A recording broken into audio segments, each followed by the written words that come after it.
Hello everyone. So today we have come with our lecture 2, that is on how we should prepare for GATE, what is basically this GATE exam, and why we should prepare for it. Today we will be having our special guest with us also, that is our alumni Avinash Mishra. So we will be discussing about GATE only. GATE, that is the graduate aptitude test that we always give in engineering, that we should give in engineering when we are in our third year, because that has so many benefits that you are going to see that you all should start preparing for it as soon as you come with your second year. So basically, when we talk about our this GATE exam, that is the graduate aptitude test for engineering, then we have this as the marking scheme. So here you can always see that, as we discussed in our previous lecture, that the general aptitude also comes here, that is of 10 marks. And if we talk about your engineering mathematics that we do in our first year, that also comes for 10 marks. So we are going to explore the syllabus in a little bit, but what is the main portion of the marking system is your electronic subjects that you study from your second semester. Because from your second year onwards, second year meaning your third semester, from third semester you start studying your core subjects like your analog electronics, your digital electronics, your communication subjects, wireless communication. So it is always better that as you are going to study that subject in your that semester, let's say this is your semester 3 and you have your subjects as analog electronics and let's say digital electronics. So what you should do is you should study these subjects in your class, and you should also consult some mock tests, or you should have some GATE exam book, previous year GATE papers, that you should follow along with that.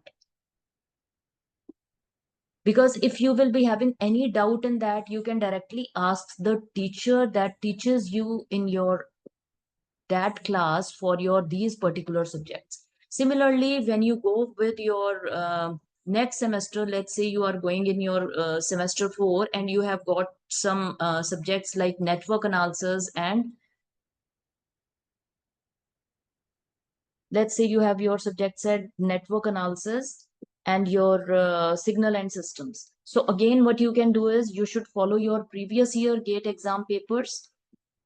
And then again, if you have any doubts in that, you can just ask the concerned teacher that teaches you your these subjects. So you should always start preparing for your second year, because that is going to give you plenty of time to prepare for your GATE exam. Because once you are in your third year, your this GATE exam,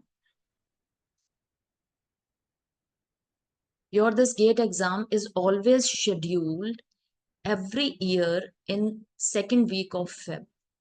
So it is always held during 9th to 10th of Feb of every year. So when you are in your third year, you can apply for your GATE exam. You should always give it in third year, because then you know what is the pattern of the paper, how you should appear for it, because this is also online exam, just like you give your JE exam. So once you are familiar with how the pattern is there, how you are going to pay attention to the different core subjects, what type of general aptitude questions are there, then it will be more easier for you to crack it in your final exam. Because there are so many perks associated with your GATE exam. You can apply for PSUs if you clear your GATE, or you can go for your higher studies after you crack your GATE exam. Both are equally beneficial. Some of you can go with your specialization in MTech, and then you can join some placements with higher salary, because then you are specialized in that particular skill. Let's say you are going to go with your VLSI or your communication or your semiconductor chips, semiconductor technology. You can go with the specialization of any, and then you get more salary. Your annual package is more as compared to what you get in your BTech. And if you are going to talk about your PSUs, there are many PSUs that give you the employment only based on your GATE exam. If you have not cleared the GATE exam, you cannot join your BHAL, your this DRDO, and there are so many. I will just share the list with you of all the PSUs that are based on your these. So now we have our alumni, Avinash Mishra, with us, who is going to guide us that how we should prepare for our GATE exam. Hello, Avinash. Hello, ma'am. So, beta, my first question to you is, what is the right time to start preparing for GATE? Basically, my ma'am, in my point of view, the second year is the right time to start the gate. Because when you came in first year now, then you make friends and enjoy and just enjoy your college life till first year. And after the first year, you have to be focused for your career. And the second year is the main. And from the second year, you can start the gate examination preparation. That is the best time. Okay, so can you tell your juniors that how you should prepare for your GATE? How much time you should spend every day for preparing for your GATE exam? I started preparation for GATE from the third year, but I recommended everyone or recommend everyone that please start the GATE preparation from the second year and not I'm not asking you that just do preparation for 10 hour or 8 hour. Just reserve your 2 hour at night or in day from as your choice, but just reserve the 2 hour for your preparation, and that will impact you as very much.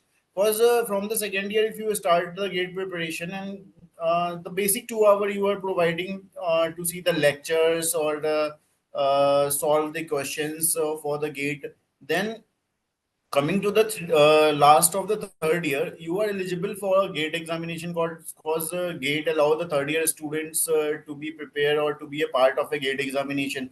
So during the third year, when the gate came and you already prepared for the gate, and after the third year if you crack the gate examination, then just imagine, like in third year you crack the gate examination, and because you have the 2 year for the preparation, so it's not a big deal to crack the gate for after third year or at the last of the third year. So just imagine in the third year you crack the gate and you came in for fourth year, so you are totally free, mentally free, that if in the fourth year if you want to choose if you want to go on IT sectors, then in fourth year you start coding, you start dedicating your time, dedicating your fourth year to an IT field, because you have a reservation. And I don't say it reservation, but you have a safe side that you are getting an admission in a MTech in some reputed institutes.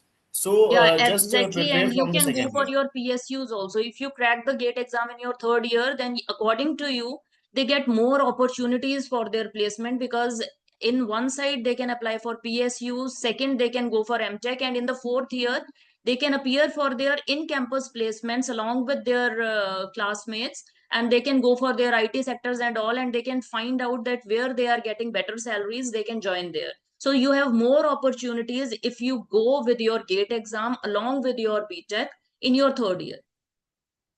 Exactly, ma'am. Because gate exam doesn't teach you or doesn't tell you that only go for a masters. It opens many opportunities Many like gates for you, yeah. PSUs and So all. that means GATE opens a lot of gates for you for your further placements and for your higher studies as well.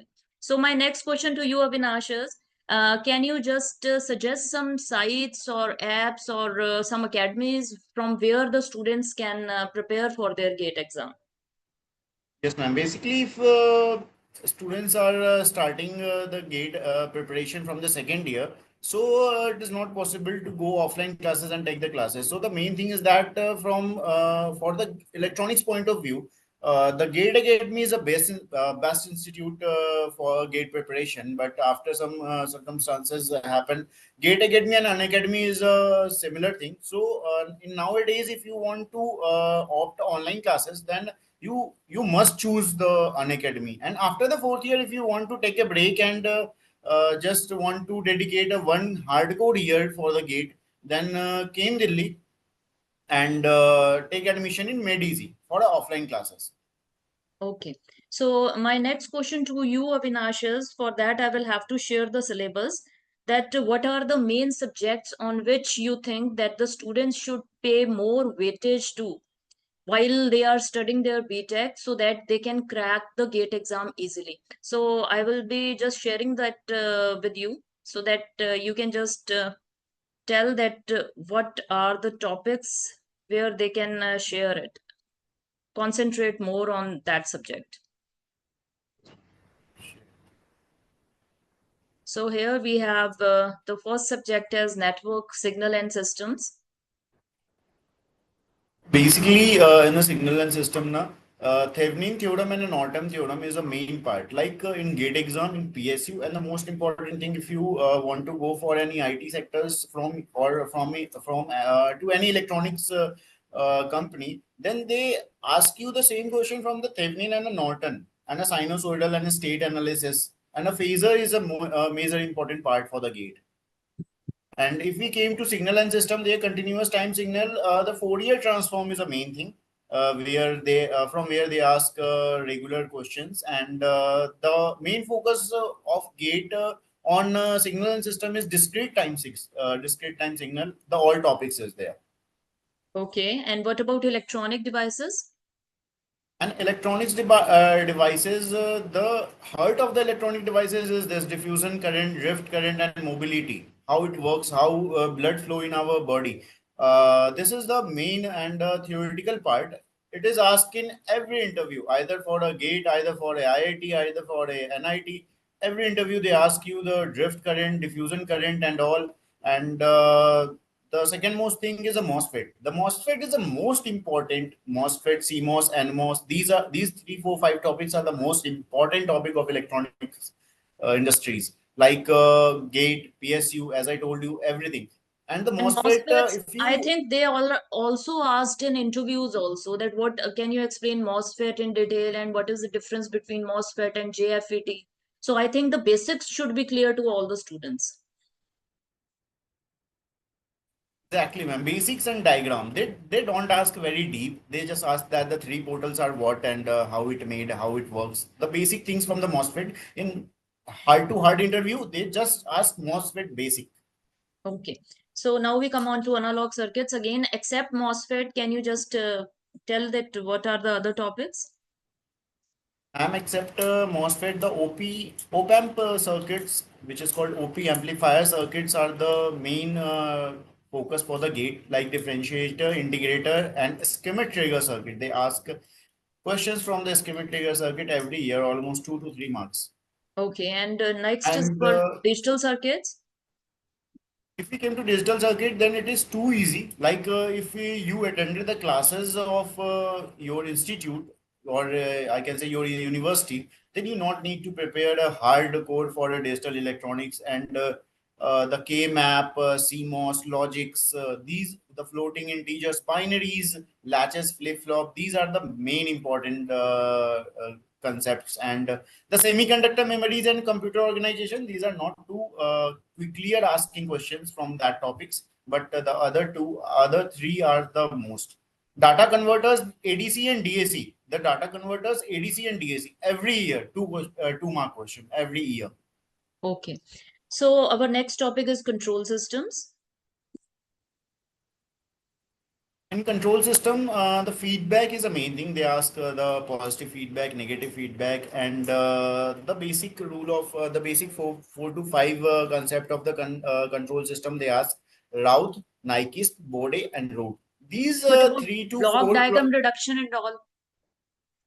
exactly. These they only ask from the block diagram, nothing more. The Nyquist, Bode, and the root. They only ask from the block diagram, and a very easy questions are coming from the lead lag and lag lead compensators. So if you have a little bit concept about these, then you can solve the questions.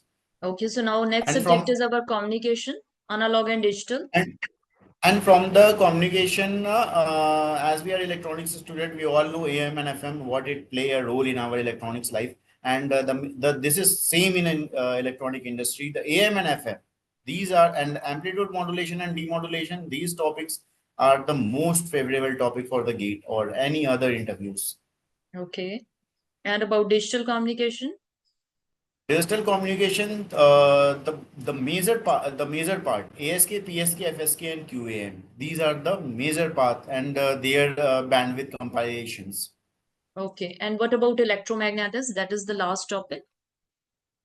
Basically, electromagnetics is it is not too new. Like as you learn in a 12th or 10 plus 2 examinations, then the same syllabus is there. But the transmission line is a from the gate point of view. Transmission line, they love the transmission line, and they already ask every year. Okay. So, Avinash, according to you, you want to give any more advice to your students?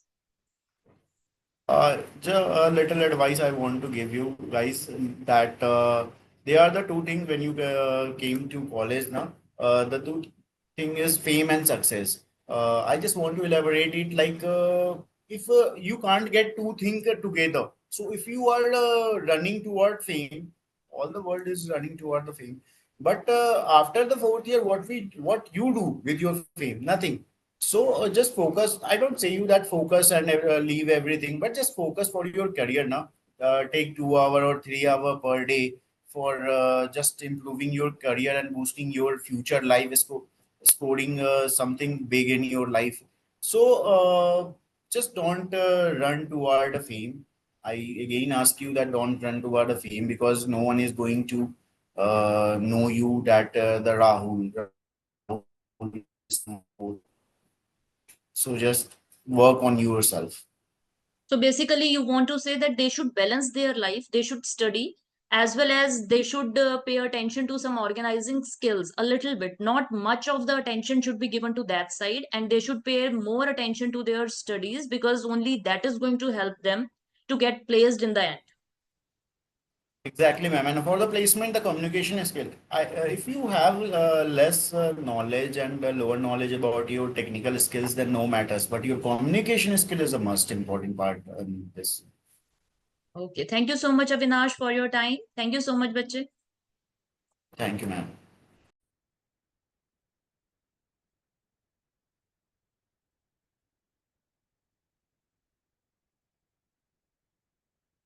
So, our next lecture will be on how to prepare your resume because the resume leaves a long lasting impact on the interviewer who is going to take your interview, and what should be written in your resume and what should be avoided in your resume when you are applying for any placements. So, next time in the next lecture, we are going to learn about how to create a good resume.